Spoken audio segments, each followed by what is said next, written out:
there's a shift in consciousness in terms of like how people will or won't accept racism or sexism or homophobia or whatever else is being discussed, that maybe it's far left, but maybe it's moving the needle towards where it needs to be. I think that happens. I mean, I certainly believe that there's space and necessity for a constant dialogue between the left and the right. This is also something that I've been developing more particularly during these elections. So I'm going to lay out a couple of propositions. So imagine that you have to move forward in the world. You have to do things.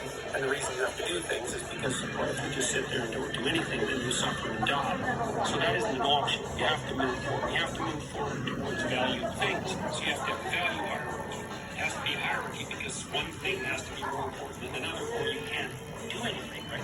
You're too split with your choices. So you have to do things. You have to value some things more than others. Then you have to act out what you value in the social environment because you're a social creature and you're not going to do things alone. And as soon as you start to act out things of value in the social environment, you inevitably produce a hierarchy. And the reason you do that is because no matter what you're acting out, some people are way better at it than others. And it doesn't matter. It doesn't matter if it's basketball or hockey or plumbing or law. It doesn't matter. As soon as there's something valuable and you're doing it collectively, there's a hierarchy. Okay, so then what happens? Well, the hierarchy can get corrupt and rigid, and then it starts rewarding competence, and it starts rewarding criminality and power. And so there's always the danger the hierarchy will become corrupt. The right-wingers say, we really need the hierarchies and we should abide by them. That's sort of the motif of patriotism and positive group identity. And the left-wingers say, yeah, but wait a second. There's a problem here. A, your hierarchy can get corrupt and right. And B, because some people are way better at it than others, you're going to produce a bunch of dispossessed people out of the bottom. And that's not only not good for the dispossessed people, it actually threatens the whole hierarchy. So you have to be careful. You have to attend to the widows and the children, let's say, the widows and the orphans. Okay, so now you can think about that as an eternal problem.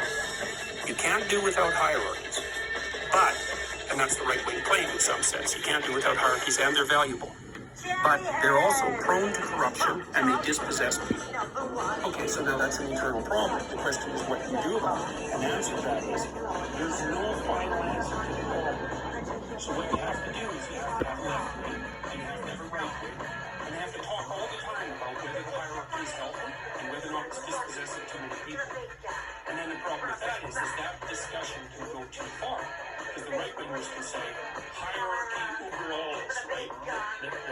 The state is correct and everything's right. And so that's the right wing totalitarian types. And the left can say, we'll flat everything so there's no inequality. And so both the left and the right can go too far. Now, the problem is we know how to define, I think one of the problems is we know how to define when the right goes too far. I think we learned that after World War II. I think if you're making claims of ethnic or racial superiority, you can be put in a box and put off the shelf. You're not in the dialogue anymore. It's obvious that the left can go too far, even though they're necessary participants in the discussion. But we don't know how to define when they've gone too far. And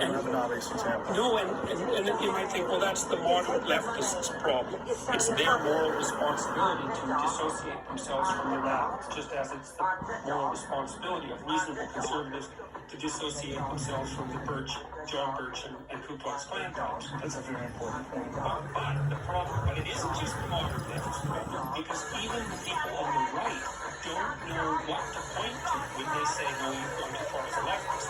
Now, I've tried to